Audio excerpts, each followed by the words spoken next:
ओम शांति। आज 5 जुलाई 2025 को बाबा ने हमें वरदान दिया है, सुनने के साथ साथ स्वरूप बन मन के मनोरंजन द्वारा सदा शक्तिशाली आत्मा हुआ। विस्तार में बाबा कहते हैं, रोज मन में स्व के प्रति या औरों के प्रति उमंग उत्साह का संकल्प लाओ। स्वयं भी उसी संकल्प का स्वरूप बनो और दूसरों की सेवा में भी लगाओ, तो अपनी जीवन भी सदा के लिए उत्साह वाली हो जाएगी और दूसरों को भी उत्साह दिलाने वाले बन सकेंगे। जैसे मनोरंजन प्रोग्राम होता है, ऐसे रोज मन के मनोरंजन का प्रोग्राम बनाओ।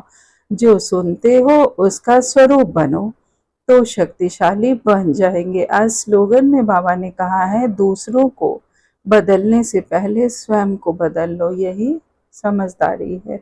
अच्छा, ओम शांति। शुक्रिया बाबा।